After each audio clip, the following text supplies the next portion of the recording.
KGF का part 2 आने वाला है। अगर आपने KGF का पार्ट 1 नहीं देखा तो आपको KGF 2 थोड़ा समझना मुश्किल हो सकता है। तो चलिए शुरू करते हैं KGF पार्ट 1 का रिकैप। हेलो, ये है फिल्मों का सफ़र और आप देख रहे हैं रिव्यू विद समर। तो मूवी शुरू होती है 1981 से, जहां रमिका सेन इंडिया की प्राइम मिनिस्टर हैं और वो किसी के डेथ वारंट पर साइन कर रही हैं इंडिया का बिगेस्ट क्रिमिनल बोलकर। उसके बाद सीन आता है सीधा 2018 प्रेजेंट टाइम में, सीधा 37 साल बाद, जहां एक पत्रकार को एक किताब मिलती है जिसका नाम होता है अल्डोराडो, जिसकी सारी कॉपी सरकार ने जलाकर खत्म कर दी थी। पर किसी अंदर के आदमी ने एक कॉपी बचाकर टीवी चैनल वालों को दे दी। तो टीवी चैनल वाले उस आदमी को बुलाकर लाते हैं जिसने वो किताब लिखी थी। बाद शुरू होता है इंटरव्यू, जिसमें वो बताता है KGF की कहानी। अल्डोराडो का मतलब होता है the lost city of gold. अगर उसे कोई हासिल कर लेता तो वो दुनिया का सबसे अमीर और सबसे ताकतवर आदमी बन जाएगा।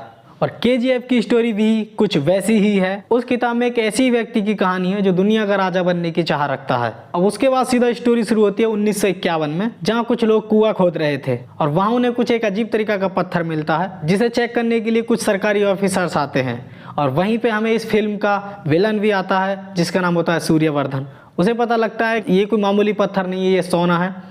ये जानकर वो वहां पर आए सभी सरकारी ऑफिसर्स को मरवा देता है ताकि यहाँ की बात बाहर ना जा सके। उसके बाद वो उस जगह को सरकार से 99 ईयर्स के लिए लीज पर ले लेता है और वहां पर बाहर से लोगों को लाकर जबरदस्ती वो वहां पर माइनिंग करवाता है ताकि अंदर की बात बाहर ना जा सके। बट उसी समय मैसूर में हुआ हीरो का जन्म, मतलब KGF की खोज और हीरो का जन्म दोनों एक साथ हुए। क्योंकि हीरो पैदा हुआ था एक गरीब घर में, उसके पिता नहीं थे, तो उसकी माँ ने बहुत दर दर की ठोकरें खाई उसे पालने के लिए। 10 साल बाद उसकी माँ को पता लगता है कि वो सिर्फ 2-4 दिन की मेहमान है और वो अपने बेटे को कुछ बातें हैं जो उसे बताना चाहती है। बाप बड़ा ना भैया, सबसे बड़ा रुपया। और वो उससे वादा मांगती है कि अगर तू मरेगा तो दुनिया का सबसे अमीर आदमी होकर मरेगा। इतना कहने के बाद ही वो मर जाती है और वो बहुत बड़ा आदमी बनने की चाह लेकर मुंबई चला जाता है। मुंबई जाते ही उसने एक पुलिस वाले का सर फोड़ दिया है और वो भी 2 बार, दूसरी बार सर फोड़ता है ताकि वो उसे याद रखे। वहां पर वो अपना नाम रखता है रॉकी। रॉकी उसने अपना नाम खुद इसलिए रखा था ताकि छोटा नाम है,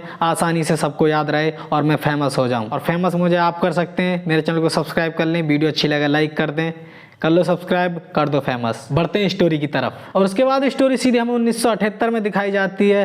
1978 मतलब रॉकी 27 साल का हो चुका है। यहाँ पर बताया जाता है कि सूर्यवर्धन ने KGF को चलाने के लिए 5 पार्टनर्स रखे हैं, कमल, एंड्रयूज, राजेंद्र देसाई, गरुड़ा और अधीरा। एक दिन KGF की नींव हिल गई सूर्यवर्धन के अटैक से और तभी सबके मन में लालच आ जाता है फटैक से कि KGF पर तो मैं राज करूंगा। पर सूर्यवर्धन ने अपने दोनों बेटे अधीरा और गरुड़ा में से गरुड़ा को चुना और गरुड़ा ने अधीरा पर हमला भी करवाया ताकि वो आने वाले समय में प्रॉब्लम ना करे। मगर अधीरा मरता नहीं है। KGF चैप्टर 2 में संजय दत्त अधीरा का रोल प्ले कर रहे हैं। और दुबई में एक और बंदा होता है जिसका नाम होता है इनायत खलील। वो अपने सोने का कारोबार मुंबई में करना चाहता है और KGF को अपना बनाना चाहता है। मुंबई में रॉकी सेट्टी के लिए काम करता था और एक जगह एंट्री होती है सेट्टी के भी बॉस की, एंड्रयूज, जो कि सूर्यवर्धन का KGF में पार्टनर था। तो वो प्लान बनाता है गरुड़ा को मारने का, जिसके बदले में रॉकी को मुंबई देने का वादा भी कर देता है। और उसके बाद स्टोरी जाती है सीधी बेंगलोर में, जहां राजेंद्र देसाई की बेटी रॉकी को पसंद आ जाती है और उनकी वहां से लव स्टोरी वगैरह शुरू हो जाती है।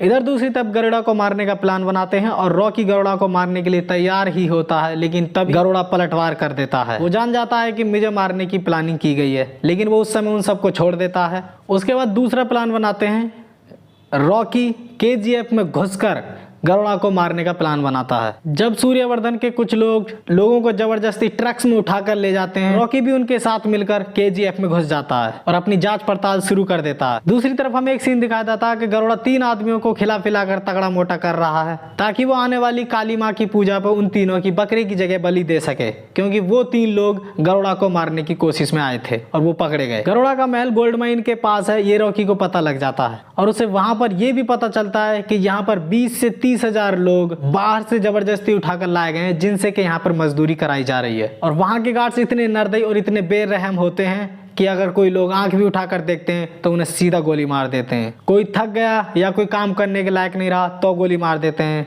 अगर कोई लकीर को पार कर दे तो गोली मार देते हैं। यहाँ तक कि एक लकीर को पार करने पर एक बच्चे को भी मार देते हैं। ज्यादा इंफॉर्मेशन निकालने के लिए रॉकी वहाँ के बच्चों के साथ मिल गया था और वहाँ के बच्चों से गार्ड्स के बारे में सारी इंफॉर्मेशन निकाल ली। रॉकी को वहाँ के लोगों की हालत देखी नहीं जा रही थी, तो वो उन लोगों की धीरे धीरे मदद करता गया और उनसे जानकारी लेता हुआ गया। इसी बीच गरुड़ा के लोगों को शक हो जाता है कि गरुड़ा को मारने के लिए कोई अंदर आ गया है। इसी चक्कर में एक मासूम की जान चली जाती है। वो अपनी जान दे देता है क्योंकि उसे लगता है कि सिर्फ एक रॉकी ही है जो हमें इस गरुड़ा के चक्कर से निकाल सकता है। ये सब देख के रॉकी की वहां सनक जाती है और जब गार्ड्स एक बुजुर्ग को मारने के लिए ले जाते हैं तो वहां पर रॉकी उन सब का बैंड बजा देता है और सबको इकट्ठा करके आग लगा देता है। और इसी बीच हमें पता चलता है कि गरुड़ा का छोटा भाई भी गरुड़ा को मारने के प्लान का हिस्सा है। रॉकी पर कोई आंच ना आए तो वो अपने बाप को मार देता है ताकि सबका ध्यान केजीएफ से हटकर हर्षवर्धन की मौत पर चला जाए और रॉकी अपना काम आसानी से करता रहे। गरुड़ा ने अपने पिता के अंतिम संस्कार के बाद एक काली माँ की पूजा रखी और वहां पर वो उन तीनों लोगों को लेकर आया बलि देने के लिए जो उसे मारने के लिए आए थे और जो उसने कैद किए हुए थे। रॉकी उन्हीं तीनों में से एक को मारकर उसकी जगह खुद आ जाता है और उसने मौका पाकर गरुड़ा का सर धड़ से अलग कर दिया। तो उसके बाद हुआ ये कि सब गार्ड्स को पता होने के बाद भी कि रॉकी ने गरुड़ा को मारा है, वो कुछ नहीं कर पाते। रॉकी को गरुड़ा को मारते देख सबकी फट जाती है और किसी की भी हिम्मत नहीं हुई कि कोई उसे छू भी सके। और वो इसलिए भी कि वहां के सभी 20,000 से लगभग वर्कर्स सब रॉकी के फेवर में थे, रॉकी की ढाल बनकर। तो 20,000 लोगों के सामने 400 गार्ड्स क्या करते। और हमें लास्ट में पता चलता है कि अधीरा जिंदा है और यहीं पर फिल्म खत्म हो जाती है। वीडियो अगर थोड़ी भी अच्छी लगी तो प्लीज चैनल को सब्सक्राइब कर लें, लाइक कर दें। मिलते हैं नेक्स्ट वीडियो में, तब तक के लिए बाय।